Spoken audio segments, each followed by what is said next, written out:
Mitch Gallagher. Welcome to Sweetwater's Guitars and Gear. This time out, we have a special guest joining us. Sean Halley from Positive Grid is here. Thank you, sir. Good to see you, man. Good to see you too. I'm glad you're feeling better. Yeah, I'm still fighting a little cold. The voice is maintaining, but that's about the best I can say at this point. But that aside, Yep. You got some cool stuff to show us here. Now you have new pedals that Positive Grid is bringing out. Tell us a little bit about Positive Grid. Where did the company come from? There's the bias amp, and you've already got some pedals, and now these are new pedals, correct? Yeah, so Positive Grid's design philosophy is sort of that everyone does modeling nowadays, but we have sort of a different way of thinking about it, in the sense that we do component-based modeling, but give you the components to play with. So we give you the ability to change what's in the circuit. So if our amps allow you to change transformers and tubes and things like that, on our pedals, we allow you to change elements that are in the clipping section, so from tubes to diodes to JFETs to MOSFETs, things like that. In our modulation pedals, you can change what kind of modulation engine's in there. And the idea is to make it easy to use. So if you're using something on the the actual knobs, we want to make sure that you have the ability to play with what you want to play with. Right. But we also give you very easy to use, easy to understand sort of stuff on the iPad, which I'll show you in a minute, that allows you to change the guts and not really have to know what they do. Nice. So as opposed to having to learn what a value is, just play with it, just push it until it sounds good. And if you're not the kind of person that wants to do any of that, all of our devices connect to the Tone Cloud, which is an online community for guitar players that has thousands of different sounds and presets up there that are made by artists and recording studios and guitar players like you and me. So if you have something that you want to find, you can probably search for it, Right. which is cool. Nice. So there's three pedals that you're coming out with here. You've got a distortion that also has a boost. Yep. You've got a twin modulation pedal, and you've got a delay that also has reverb and modulation in it. Yep, exactly. And the idea is that these have onboard presets, and they also, you can basically just operate them as a straight ahead pedal, but they're super, super versatile. Yep. Because of everything that you said there with being able to adjust the guts. Why don't you give us a little bit of a tour of what's going on with the three pedals? Yeah, so first of all, I should say that there's a reason why there's the black tape over these two guys here, is because these are pre-production pedals and the silk screen is off on these two. So as opposed to confusing people why it said modulation with the delay values on top, we figured it was just easier to cover them over. Just keep things clear. Yeah, exactly, but we'll keep it clear for everybody. Anyway, so on the distortion pedal, you basically have, like on all of these pedals, you have 10 different presets, and they're available from these knobs here. So they're silk screened with names like metal and fuzz and stuff, but that's just for when you first get it. You can store anything you want on any of those 10 presets. On our big pedals, you've got 20 presets and 3 different pedals to switch from on those, but these guys are basically just a subset. So anything I talk about today is the same for our big guys, basically. So you've got, on the distortion pedal, this part here is the distortion pedal, and this part is actually a variable boost. So it's basically an analog variable boost that has a treble booster, a fat booster, or clean, basically meaning which frequencies it accentuates when you turn those on. In the modulation pedal, you got the same idea. You got 2 tweakable parameters that you can set up, and then you've got your 10 presets here, everything from Leslie's to tremolos to vibes and things like that. And then on your delay, you have the same idea. You've got a built-in sort of kind of a fun thing. There's a built-in reverb. It's just a simple reverb. In the software, you can choose how long it lasts and how much of it is. It's not a fully featured reverb pedal, but it's just there to give you some more reverb sounds, which is cool. Sure. And then basically, you've got tap tempo for both the modulation and for the delay. Now, one thing that's really important about these pedals, I think everyone should know, is that there's actually built-in Bluetooth. So the way we're going to be actually connecting to the iPad today is not via a wired connection, it's just Bluetooth. Nice. So all these guys connect to the same software. All you have to do is just turn the Bluetooth button on the back on, tell it to connect, and you're ready to go. Right, but you don't have to have I want to make sure we're clear on this. You don't have to have an iPad connected to use these. Not at all. You just take the pedal to the gig, and you've got your 10 presets. Completely. And you're ready to go. So the way I use them at home, I use the big ones on a big board. I basically set all my sounds up at home, and then just leave the pad at home. It's just I would never bring it to the gig. But for here, it makes more sense to show people. Right. But yeah, so you've got 10 presets here, and you can decide which one that you're using at any one point just by turning the knob and turning it on. All right. Yeah. Let's hear some sounds. Yeah, so basically, if we start with the distortion pedal, one of the things that I like about all these pedals is the fact that because they're so modifiable and flexible, it sort of works with any amp that you have. So, for instance, I have a big pile of amps at home, and I have pedals that only work with some of them. If you take a big muff or something like that, it's not going to really work with your deluxe. Right. Not really what it's made for, you know. It works with your Marshall, but it doesn't really work with your deluxe. So something like this, it's fun. Being able to change the guts to fit what I'm playing through is great. Now I haven't sort of tweaked anything yet. This is just basically all of the presets on the pedal. So if we look at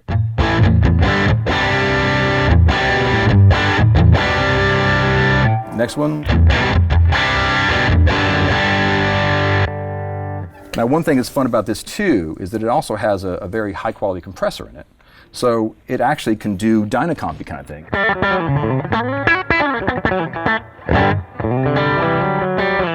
So you can use that as part of your tone dialing. So you might get the exact same thing that you like, but now you want to add some compression to it, so you can do that. Right. So there's a bunch of different sounds in there.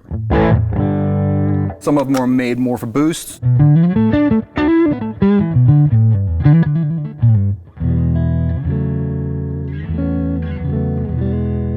And if that general sound you like, but you want to push the amp harder, you can turn the boost on and sort of play around with that. So your boost is here.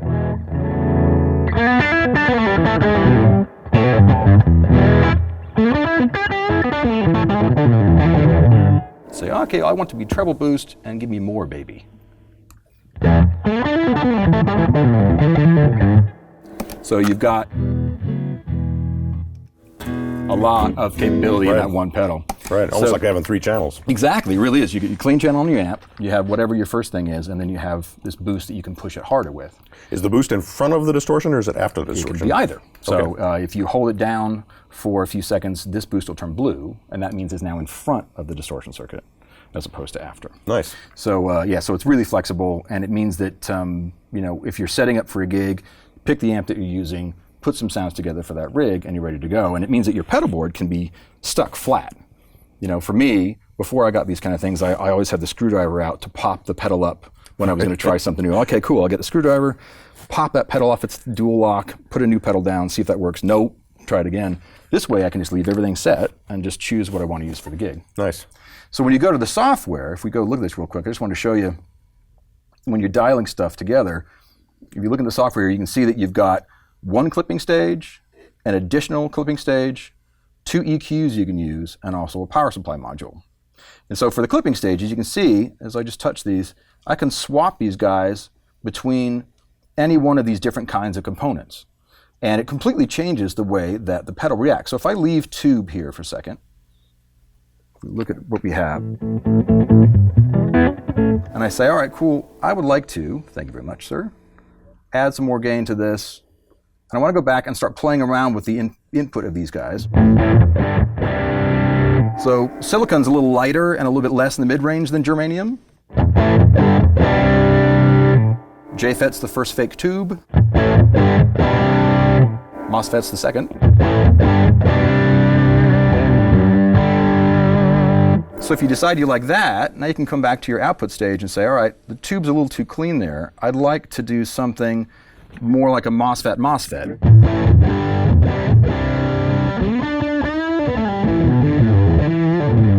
So now all of the pedals that we have basically use this basic software. So if I wanted to go into the modulation, I could just basically switch from here to there. It takes about a minute to swap, something like that. Right. And then you've got your modulation up in this thing here. So if we go to the modulation for a sec, if I turn this guy off, so modulation-wise,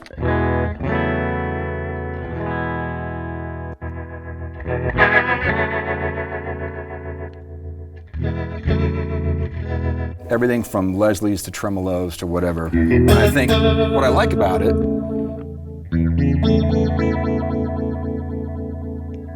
is all of the modulation modeling is really accurate.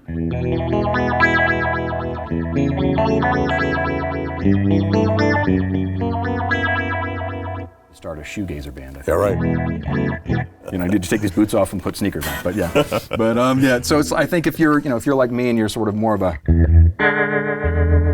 semi-Schofield guy sometimes, you can, okay, that's maybe a little too crunchy for Schofield, but hang on a second.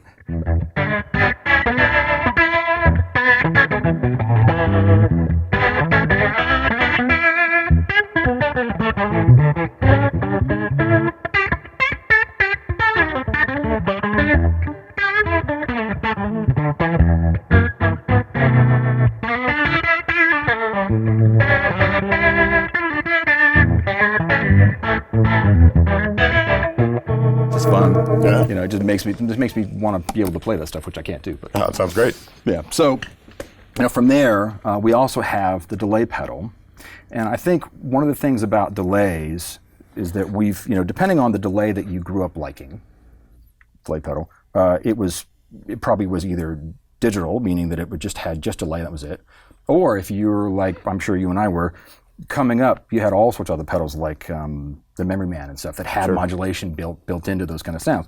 So this does both. So there's a modulation module and a delay module. So the delay, let's do this while we're talking. I'm going to get rid of this guy. I'm just going to disconnect this. There we go. And I'm going to hold down the Bluetooth guy there, flashing until it connect. And you'll see what it's going to do is basically hook up to this pedal. It's going to download all the presets that are supposed to be with this pedal and allow me to connect this pedal now to the tone cloud if I want to. Okay. But we can also begin to sort of dial different elements of this pedal in. So you can see now the delay's up. So it didn't take too long, but a minute or something like that.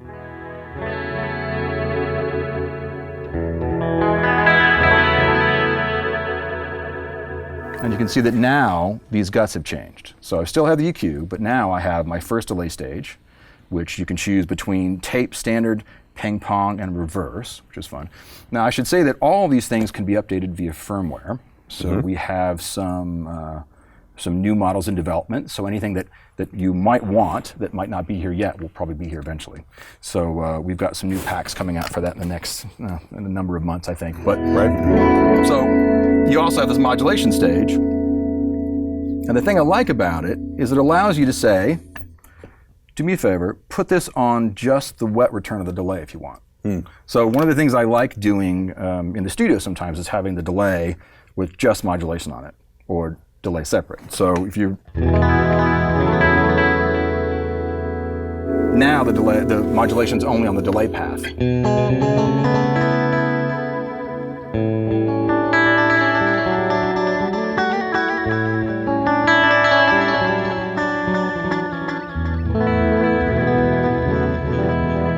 So you can change wave shapes, you can change anything you'd like here, and once again you still have the ability to change stuff in the power module. So that means that you have control over the compression of the delay, and that's actually really important.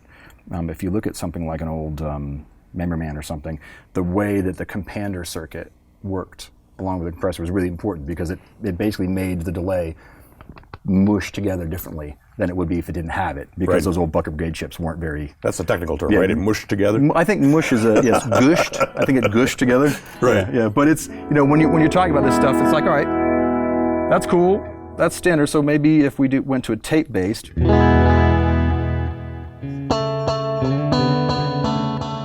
the delays are now basically dying off and being more round, so they're warmer with each repeat.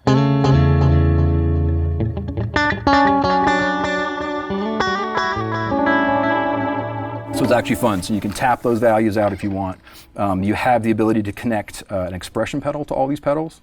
So each one has an expression pedal jack, and you can just basically morph between two states. Nice. So you set the knobs one place that you like them, set the knobs another place that you like them, and it will gently ramp between those values. Very nice. Which is actually fun. So, I mean, that's basically the idea. Like I said, if you like what's in here, but you wish that there was 3 presets on the same pedal, we make larger versions, for a little bit more money. But I think this sort of size probably makes a lot of sense for a lot of people. Right. Yeah. So we've got we're revamping our website, but we've got some stuff coming out in the next month or so that'll have some new sound samples. You can get an idea of what these things do, and they will be available here at Sweetwater in mid-November, I think. Nice. So yeah, so it's you guys are definitely a very important part of how we think about our distribution model. So we appreciate you guys taking the time to let me come in and talk to you. Awesome. Well, thank you for traveling in and setting these up. Man, they sound great. Well, thank you. I appreciate it. The distortion is so versatile. That's the really cool thing. Like you said, you can match it to your amp, but also if you're doing covers, if you're in a band where you need a lot of tonal variety, that's going to give you a ton of capability having those 10 presets on board and being able to then modify them however you like, if you need to during the course of a show. Yeah, I completely If not, you're agree. just right there. Yeah, it's definitely one of those things where it's like your pedal board then becomes, if you nowadays, if you take out like a Marshall-based amp, you have these pedals that work with that. If you take out a Fender-based amp, well, those are probably not going to work with this. So you have to sort of rip your pedal board apart to make this work. This kind of thing, you just set everything down and you go, okay, cool. I have this amp today. I'm going to use these sounds with it. And so all of a sudden, man, for cover guys, for guys that want to be able to actually, studio guys that need to be able to cover a bunch of tones and with all their amps, I mean, it makes a lot of sense. Right. Definitely. And if you're a tweaker, you can't beat being able to actually change the components, man. It's true. I mean, for me personally, I've always loved modeling stuff, but I hate the idea that I have to buy into someone's version of a model. Right. I've always liked the idea that, okay, cool, I appreciate this being your idea of what my distortion pedal should sound like. But for me and my guitars, think about how many variations there are in strings, in pickup height, in pickups. Just because someone says this is what this rat bass pedal is supposed to sound like, it doesn't mean it will work for you. Right. So for these things, all of these kind of pedals, like cool, you choose exactly how that pedal is going to be set up for what you do, what you play, how you work. Right. So, and if you're the kind of person that doesn't want to do all that work yourself, and you want to basically rest on the back of everyone else's labor, right. you can go to the Tone Cloud and search through all of these other presets and patches and things that other people have done. So basically someone else has taken the time to go through and create all of these great sounds, and you can just pick through them and download them to your pedal and go. Sure. So and you can store your own sounds up there as well. Completely. You can share them with other people. Completely. So you can share them. So it's basically you've got both. You've got the ability to upload, download, and share. Very nice.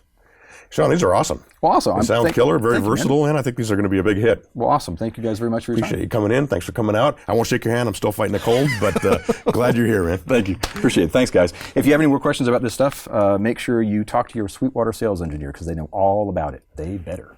Right on. And thank you for joining me for Sweetwater's Guitars and Gear. Be sure to tune in next time. We'll have more guitars, more amps, more effects, and we'll be making lots of music. I'm Mitch Gallagher.